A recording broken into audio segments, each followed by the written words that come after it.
What are the true intentions of the Blackbeard pirates? In today's video, I'm going to go over all of the Blackbeard pirates, their devil fruit abilities, alright, how they obtain their devil fruits, okay, and some theories that I have regarding the direction that the Blackbeard pirates are going to go, and furthermore, maybe some special characteristics about the pirates that we haven't seen yet. おい野郎ども船出すぞ海軍に取られるぐらいなら俺がもらっちまおうぜあ First up is Marshal D. Teach, the captain. Alright, everyone knows that he obtained his fruit, the Yami Yami no Mi, alright, by killing his captain, alright. So this fruit has a very interesting ability, alright. He has the ability to absorb and take in the ability of other devil fruit users, alright. He says that in the process of this, he amplifies the pain that he receives. This is very, very interesting. You know, I think that this, potentially ties in to some form of his awakening that will allow him to potentially then project out then the force of other devil fruit users. All right, I'm going to explore some of those theories more later in this video. All right, later on in the story, we know that at Marineford, Blackbeard attains the Gura Gura no Mi. All right, the Paranesia type from Whitebeard's body. All right, we can assume that because Blackbeard's body is a little bit different, as we know from Marco's saying, that this gives him some type of ability to eat two fruits at the same time, which would otherwise kill someone. Spoilers for some of these fruits and some of their recent appearances in the manga. If you're not caught up in the manga, I would kind of, be a little bit careful watching this video. In some of these characters, I'm going to go into some of their, recent feats and how they've appeared recently in the manga. All right. Next is going to be Avalos Pizarro. All right. He ate the Shima Shima no Mi, which is just kind of like an upgraded version of Pika's Ishi no Mi. All right.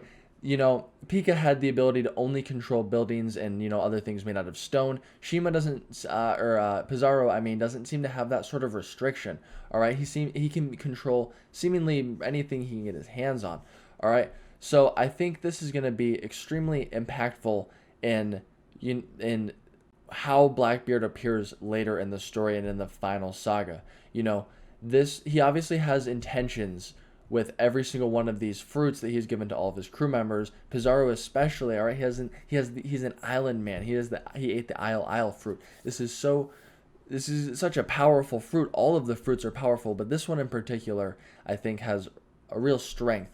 All right, but we see recently in the manga, all right, Koby uses his honesty impact, all right, to destroy a very large portion of Pizarro's arm. And it's crazy the strength that Koby has in this instance, and I think everyone was kind of downplaying him, but I think people kind of downplay Pizarro from this. We don't really know. He wasn't trying to destroy the island they are on. Like, Blackbeard's actively trying to make Pirate Island a member of the world government, so he was not going all out. So we need to keep that in mind when we are thinking about Pizarro. Next is going to be Juan Wolf, all right, the giant, the great battleship, all right, who ate the huge fruit, all right, the Deka no Mi, all right. He's a huge person, all right, and he got even bigger, all right. So I think this isn't really anything special. Clearly, Blackbeard is amassing strength on his crew. He values strength. He values knowledge. He's filling a chessboard with a bunch of different pieces. I feel like characters such as Juan Wolf are a little bit more pawns in the scheme of the Blackbeard pirates. All right, next is going to be Van Augur, who ate the Wapu Wapu no Mi, or the Warp fruit. All right, this allows him to teleport himself and other people that he can see to a distance. We really haven't seen the full capabilities of this fruit yet, so I really wouldn't downplay an awakening of sorts that allows him to teleport practically anywhere that he has maybe even been before, or maybe places he can, if he sees a photograph of a place, he can warp there.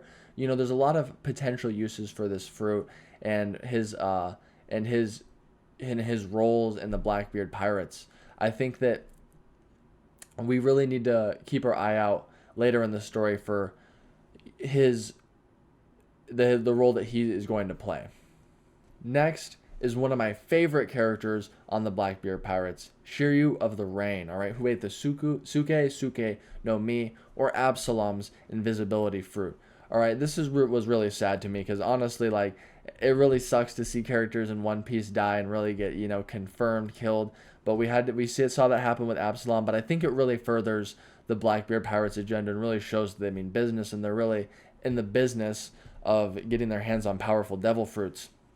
All right, this gives him the ability to turn invisible. All right, and this gave him the ability to sneak up on Gecko Moria, someone who we can assume has some form of haki, observation haki. So the fact that he was able to sneak up on someone who we can assume has that ability, I think is pretty telling of the powers that the Suke no Mi has, and I think that we should really be on the lookout for how he might sneak up on the Straw Hats and some other, big characters in the One Piece world later on in the story.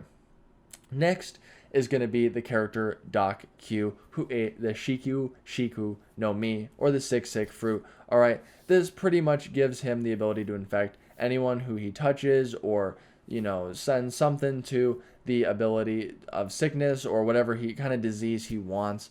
It's really a powerful fruit. We see him always on the back of Stronger, their horse, and this horse is always, being, intensely sick. But one thing to point out is that the horse hasn't died.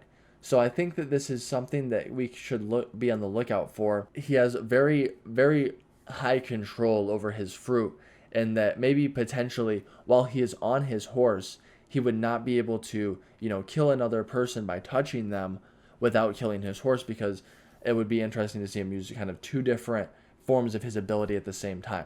That's just kind of a theory I have. We really haven't seen too much of this fruit in action yet, and we really need to keep our eyes out for kind of what it's, going to be.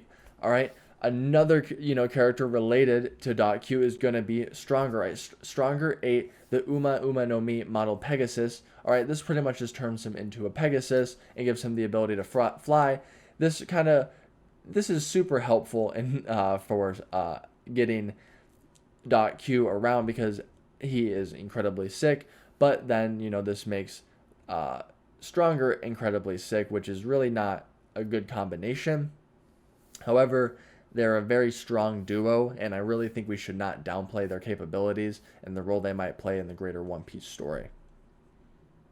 The next Blackbeard pirate member we're going to be looking at is Katarina Devon, who ate the Inu no Mi model Kibuyo no Kitsune. All right, this pretty much, all right, is a nine-tails fox fruit.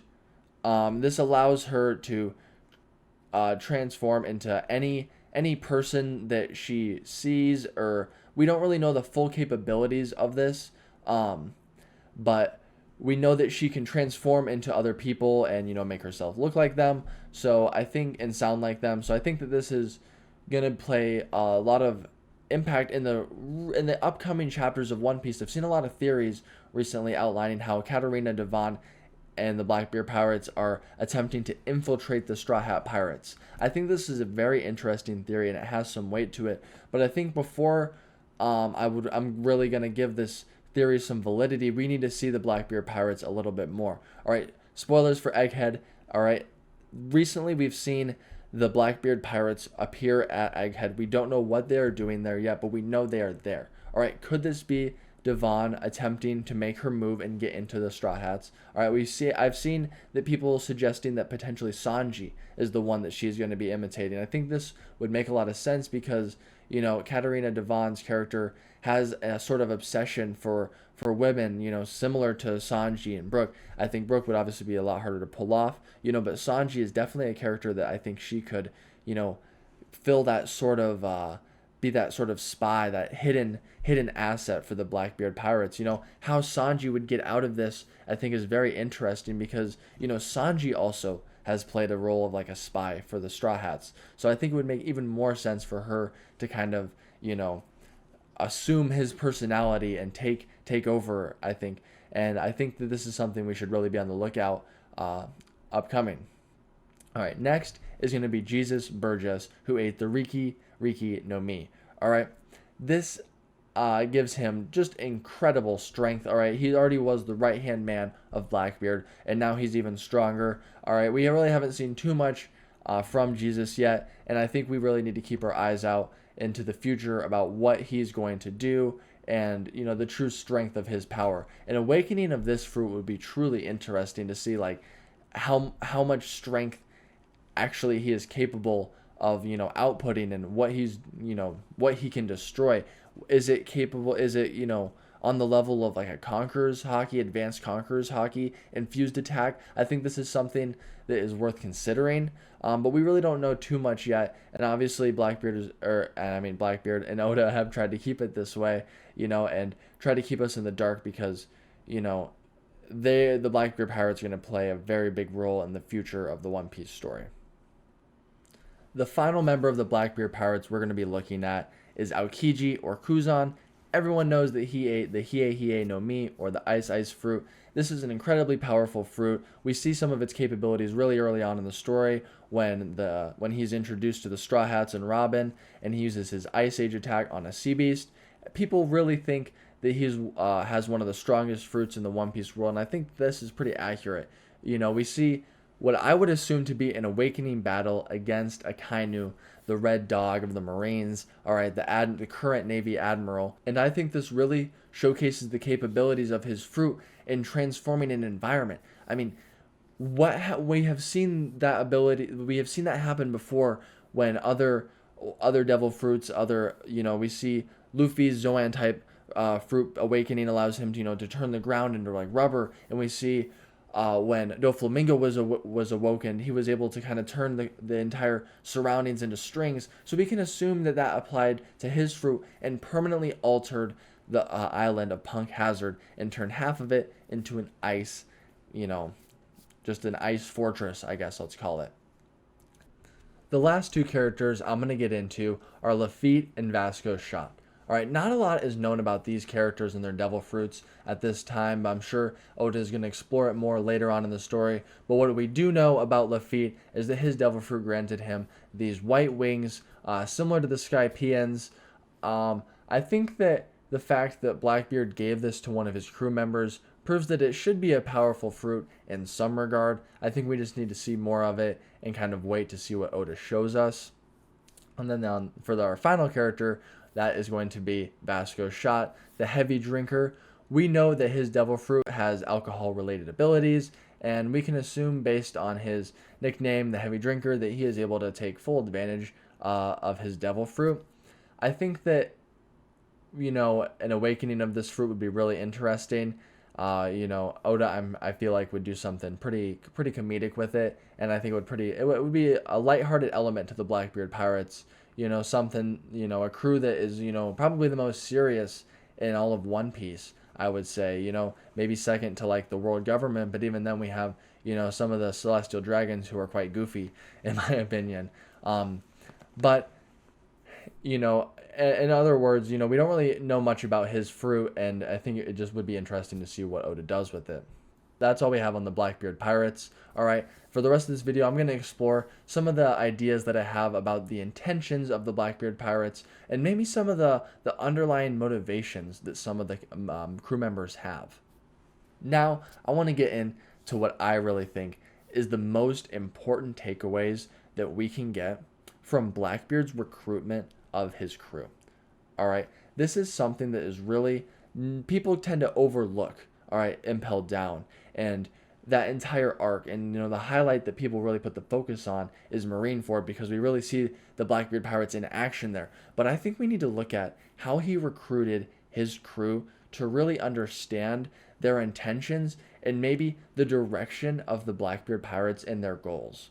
Impel Down is such an interesting arc because we see so many different devil fruit abilities and different characteristics of devil fruits come to fruition. We see awakenings, all right, and some of the guards. We see these zone awakenings of these creatures that have lost their personalities, all right. This is something very interesting that ties in to a very popular theory bouncing around in the One Piece world and the One Piece community right now, and that is that the world government can force devil fruit awakenings. This is something that I think is actually pretty truthful. I think that the world government has this ability, or they have the knowledge to at least speed up the process drastically. All right, and obviously this comes with limitations and setbacks. Therefore, they lost their mind in the process. Okay, but looking at Impel Down, all right, if we flip it upside down, we see that we have Dante's Inferno. Okay, it is such an interesting comparison and parallel to something. But one part of Dante's Inferno that I would like to bring attention to is the 7th layer, all right, where Blackbeard recruited all of his members. This is where he set, all the cages to fight with each other, and the last survivor is the ones that he will take with him to the sea and make members of his crew. All right, what is the parallels that we can draw from this? In the 7th, or the final level of hell, is where Judas resides. All right, what do we know about Judas? Judas betrayed Jesus to the Romans. All right, he gave up his Savior, and this is something that is so impactful.